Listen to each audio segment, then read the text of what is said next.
Halo semuanya, langsung aja ya. Kalau Anda suka ngebedah strategi di balik angka-angka raksasa, nah Anda ada di tempat yang pas banget. Di sesi analisis kali ini, kita bakal bongkar abis-abisan gimana dua raksasa perbankan Indonesia, BBRI dan BMRI, bisa nyetak keuntungan yang masif banget di kuartal pertama tahun 2026. Tapi, ada satu hal yang super menarik di sini, ternyata mereka berdua nyampe di puncak itu pakai buku panduan yang bener-bener beda 180 derajat. Coba deh kita mulai dari hasil akhirnya dulu. Bayangin aja, angkanya ini nyaris identik dan jujur aja fantastis banget. BBRI berhasil nyetak laba bersih sampai 15,63 triliun rupiah. Itu tumbuh 13,3% loh. Terus BMRI nempel ketat banget di belakangnya dengan 15,38 triliun rupiah dengan pertumbuhan 16,6%. Keduanya ini ibarat raksasa yang lagi lari kenceng banget di lintasan balap. Nah, ini yang bikin penasaran dan bakal jadi fokus utama kita hari ini. Kalau dua raksasa ini nyampe di garis finish finansial yang sama persis, pertanyaannya, apa iya mereka pakai jalur strategi yang sama buat sampai ke sana? Jawaban singkatnya, sama sekali enggak. Filosofi mereka benar-benar kontras. Yuk kita bedah bareng-bareng. Oke, kita masuk ke bagian pertama. Adu mesin pencetak keuntungan. Di sini kita bakal lihat gimana sih cara kerja dapur pacu kedua bank ini. Jadi gini, dua bank ini sebenarnya sama-sama pakai bensin dana murah, tapi cara pakainya itu loh yang beda. BBRI misalnya mereka manfaatin rasio dana murah atau CASA di angka 68,9% buat neken beban biaya secara ekstrim. Hasilnya, mereka bisa bikin benteng margin yang luar biasa tebel, sampai net interest margin mereka meroket di angka 6,53%. Tinggi banget. Nah, kalau BMRI, rasio CASA mereka sebenarnya sedikit lebih tinggi di 70,2%, tapi margin mereka ada di 4,70%. Kok bisa lebih rendah? Karena BMRI milih buat ngarahin dana murah ini ke efisiensi operasional secara menyeluruh. Mereka nekan cost to income ratio sampai ke level 38,2% buat ngasilin ROE yang fantastis. Kalau kita jejerin data-datanya head-to-head, bedanya itu kelihatan makin jelas. BBRI ini mainnya sangat agresif buat ngejar imbal hasil setinggi mungkin. Pokoknya efisiensi asetnya dimaksimalin. Nah, BMRI ngebalasnya dengan efisiensi modal.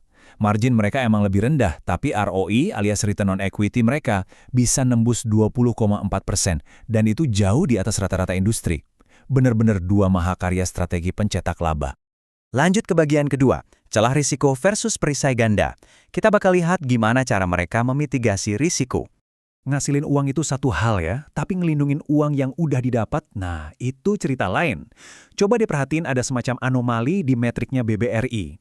Di satu sisi, gross NPL alias kredit bermasalah mereka tuh naik ke level 3,31%. Tapi anehnya, di saat yang sama, rasio perlindungan atau CKPN mereka malah turun ke 4,03%. Pergerakan yang berlawanan ini ngebuka yang namanya celah risiko. Ini lampu kuning sih. Walaupun net NPL mereka masih aman terkendali, tren celah yang makin lebar ini ngasih sinyal bahwa kalau kredit bermasalah makin banyak, bantalan mereka justru lagi menyusut. Harus ekstra waspada nih. Di sisi lain, saat BBRI lagi berhadapan sama celah risiko tadi, BMRI malah lagi buka payung perlindungan yang super besar. Mereka ini mainnya ekstra konservatif. Bayangin, rasio cakupan NPL BMRI itu nembus angka gila, 237%. Padahal level NPL mereka aja udah sangat rendah, cuma 1,02%. Dengan cadangan CKPN sebesar 37,6 triliun rupiah, tekanan kredit mereka tuh benar-benar ada di titik paling rendah secara historis. Super aman. Jadi kalau bisa kita simpulkan, selera resiko mereka ini benar-benar tolak belakang. BBRI itu ibarat mobil balap, mesin yieldnya agresif banget. Kredit diputar secepat mungkin demi efisiensi modal, walaupun konsekuensinya loan at risk mereka cukup tinggi di 66,5%. Sementara BMRI mereka itu ibarat benteng pertahanan. Bantalan cadangan yang sampai 37,6 triliun tadi, mastiin bahwa mau seburuk apapun badai ekonomi di luar sana, fondasi laba utama mereka nggak bakal goyah sedikit pun. Sekarang kita masuk ke bagian ketiga. Likuiditas kuat, strategi berbeda. Kita omongin bensinnya sekarang. Tentu aja, mau strateginya seagresif atau sedefensif apapun, tetap butuh bahan bakar likuiditas yang prima kan? Nah, LDR BBRI itu ada di angka 89,2%. Ketat banget memang, tapi ini justru sangat optimal supaya nggak ada Rp1 pun dana yang nganggur. Kalau BMRI, LDR mereka di 90,3%, tapi senjata rahasianya ada di permodalan. Capital Adequacy Ratio alias CAR BMRI itu nyentuh sekitar 20,0%. jauh di atas batas OJK. Ini ngasih mereka ruang gerak yang luar biasa lega kalau mau ekspansi lebih jauh. Terakhir, bagian keempat, kesimpulan dan peta jalan mereka untuk sisa tahun ini. Jadi kedepannya mereka bakal ngapain aja nih? Buat PBRI, fundamental mereka sih udah jelas solid banget. Tapi mereka punya pekerjaan rumah yang diringkas dalam 3 pilar. Pertama, langkah defensif. Mereka harus ningkatin kualitas scoring kreditnya.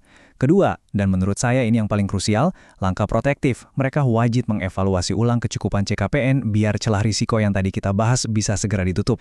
Dan ketiga, langkah ofensif. Mereka bakal terus ngegas dan ngeeksploitasi dana murah CASA mereka demi ngejaga margin yang eksklusif itu. Di kubu sebelah, BMRI kelihatan natap masa depan dengan sangat percaya diri. Apalagi kalau kita lihat hasil simulasi stres tes mereka. Gini deh, seandainya ada krisis parah yang bikin rasio cakupan mereka anjlok dari 300% ke 200%, diproyeksikan NPL mereka cuma bakal geser sedikit banget, tetap terkunci aman di rentang 0,8 sampai 1,2%. Bener-bener pertahanan baja yang nyaris nggak bisa ditembus sama guncangan jangka pendek. Dan fakta ini ngebawa kita ke satu prinsip yang merangkum seluruh pendekatan BMRI, konservativisme sebagai keunggulan kompetitif. Ya, BMRI sukses ngebuktiin kalau nyadangin dana besar-besaran itu bukan berarti mereka parno atau takut sama kredit macet. Sama sekali enggak, itu adalah langkah proaktif. Dengan ngunci profil resiko di awal, mereka mengubah diri jadi aset yang super defensif, tapi tetap bisa ngasih pertumbuhan yang superior. Pertahanan terbaik justru jadi sumber laba yang konsisten. Pada akhirnya, ini nyisain satu pertanyaan besar buat kita semua. Di sisa tahun 2026 yang pastinya masih penuh dengan naik turunnya makroekonomi, fluktuasi suku bunga, dan ketatnya persaingan. Menurut Anda, strategi mana yang bakal jadi juara mutlak? Apakah mesin pemburu yield yang agresif dan berputar cepat ala BBRI? Atau justru benteng pertahanan yang efisien dan tak pertembus ala BMRI? Dua-duanya udah ngasih performa kuartal pertama yang luar biasa di industri ini, cuma ya itu tadi, pakai senjata yang beda. Saya saranin banget buat Anda cek langsung laporan keuangan mereka dan bikin kesimpulan Anda sendiri. Seru banget buat diikutin. Terima kasih udah nemenin di sesi analisis kita kali ini. Teruslah kritis, teruslah belajar, dan sampai jumpa di pembedahan materi kita selanjutnya.